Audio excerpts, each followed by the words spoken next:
Hi, I'm Hannah Wallace and welcome to FinextraTV at Sibos, calling in to talk about what open banking and open finance will mean to banks in the future is David Hooper, CGI Canada. So David, thank you very much for calling in. It's lovely to have you on. Oh, you're very welcome. Pleasure to be here, Hannah. Really good to have you on. So yes, today we'll be covering what open banking is, what it's becoming and its potential to completely change the banking landscape. And I'm also hoping we can answer whether there really is a paradigm shift coming and whether it's all about, data mining and getting to know your customer better. But first, can you tell us where we're up to now and also what's CGI's view on open banking? Let's start there. Okay. Well, obviously, where we're at, or where we are now, changes depending on where you are in the globe. I mean, I like to think we're all in a different place on our journey, and actually we are, country by country, but we're still going in the same direction. I think each country where we have bank clients has had virtually the same objectives for open banking, and it's some sort of variation on increasing competition in the financial services market, being more innovative in order to lower costs and make financial services available to everyone, really promoting the idea of financial inclusion, providing more information and choice of services to customers, and that's both consumers and businesses, and giving them their control over their financial lives. And it's through guidance and information, and of course, the ultimate element is the control over their financial data. Who gets to see what data for how long and for what purpose? So I think we see all of that. The other thing I think I would say is, as an industry, we're challenged to think beyond the technology. I think we spend a lot of time focusing on APIs and gateways and the data mining and the analytics, but in the end, it's about services, right? It's the products and services that customers use, and they have to address an unmet need for our customers and solve pain points. If you can keep that in mind, then it's a lot easier to put the technology in place to develop or deliver on that end goal. Another thing, I mean, how we meet those needs and take away the friction, that's obviously where the data and the analytics and the APIs come into play with it. I think, as you said, I think the definition is changing. It's got to be and it is about more than just simple banking. It really is open finance. I think in order to look at someone's financial life and their well-being and help them manage, it's more than bank accounts. It's more than credit cards. It's their loans. It's their mortgages. It's their insurance vehicles. It's their investments, their life savings, all of those. So I think we are seeing. I know we refer to open banking and continue to use that word, but it really is open finance, and I think that's changing. I mean, the ability of financial services companies, primarily banks and credit unions and the like, and these third-party service providers to obtain authorization to obtain data, analyze it, do something with it, and then deliver on those new services and the products that deliver benefit and value. I mean, that's what we're trying to do, and it really does need to be as broad as open finance. Another thing I would also say, as an industry, I think we've spent a lot of focus on consumers, and I think we have to start thinking a bit more of customers, which is both consumers and businesses, small businesses and even larger ones. They too need help with their financial management, right?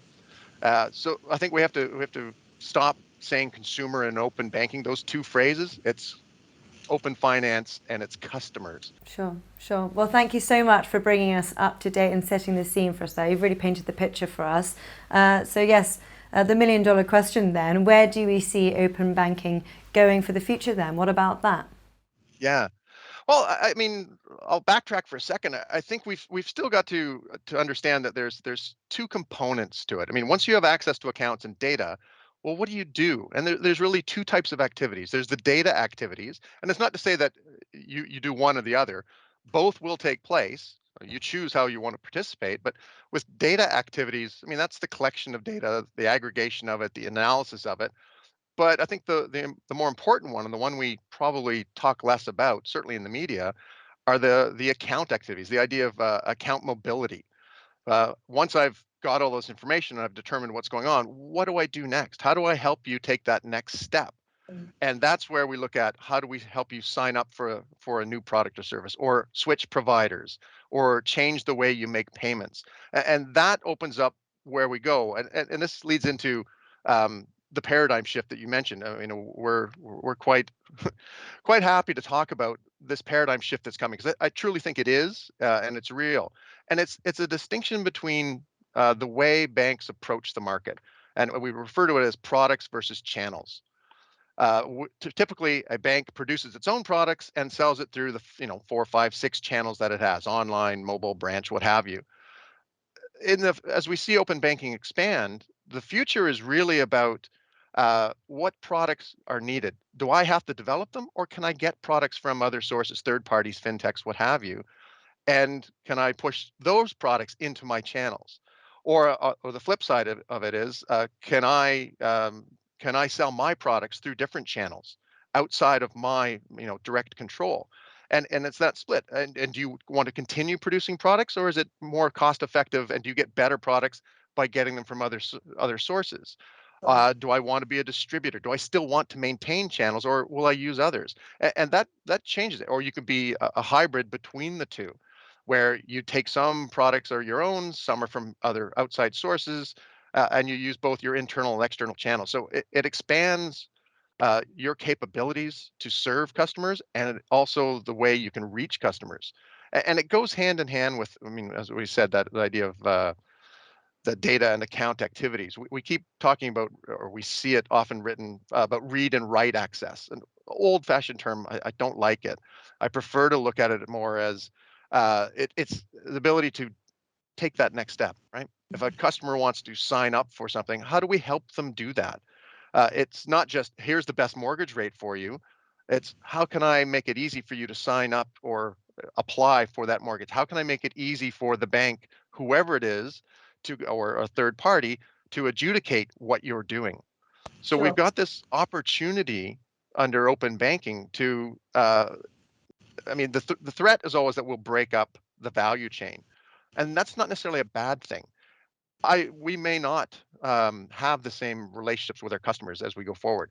Uh, if we have a third party initiating contact with a consumer, let's say, and they apply for a mortgage, in the end, it's my mortgage that wins. I had the best rate. They sign up with me. I may not have had that front end communication. The UI UX wasn't mine, but they're on my books now. So now I have the opportunity to grow and expand that relationship and find other ways to serve them, from my products and services. And that's a completely different way of approaching it. I mean, we want to control the client from the moment they enter our website until the time they've, taken the new product or service. Uh, I think the new world is going to show us that uh, not all we don't have to have all of the endpoints. So long as you've got a relationship with the customer, that's your job to now go and grow that and secure it. Sure, sure. No, David, you're clearly very passionate about this topic, which puts you in a great position to maybe end on some advice then. So, what do you think are the three things that banks should be doing then to help their customers going forward? Could you summarize there? Yeah. Well, we'll start at the first one is always focus on the customer and the outcome. What is it that the customer, a consumer, a business needs or wants, and how do you help them manage their financial lives? I think that's it. I mean, and this is where we talk about the use of the phrase open banking. And I mean, growth all banks are looking for will come from services, right? It's not the technology as such. That's an important part of it, but it's those client-facing interactions that are important. Be it, you know, fixing or improving something I do today, an existing service, or offering something completely new. I would say the second one is, and it's tougher. It's make sure that we understand our obligation to protect, not only protect, but to give consumers and businesses the ability to manage their data. We talk about the APIs, we talk about the exchange of data, but it's that consent management component. Um, we don't put a lot of we don't talk about that very much. I think the thought is there, but it's getting it into action. The reality is, in a perfect world, a consumer would log into a single site and say, here's the 5 or 6 services I've signed up for. Now here's all my consent instructions to all these other institutions. But there is no single site, and it's unlikely to be unless, something miraculous happens. Mm. Every bank has got to build that capability. And as a consumer, I have to log into each of them and go, by the way, I've joined up for this service. They're going to come and knock at your door to get my data. Please give it to them. And I have to do that instruction 5 or 6 or 8 times to all the different institutions where I do business today. In essence, we're creating our own friction, and we have to figure out how to solve for that. And the third element is quite a simple one. I think we need to continue to help our customers by educating them on open banking. They don't care about open banking as such. They just want to know that I can trust the services that are there, that it's secure, and I'm going to be okay when I sign up for a service from whatever the provider is. So just letting them know that, I mean, this is a highly regulated industry and business. It's highly secure. Everyone is accredited or licensed. We need that trust in order for open banking to grow and prosper. Brilliant, David. Thank you very much. Some very good advice to end on there, and looking forward to catching up further down the line and reflecting on those developments. But for now, we'll leave it there. Thank you very much. Great. Thank you very much, Hannah.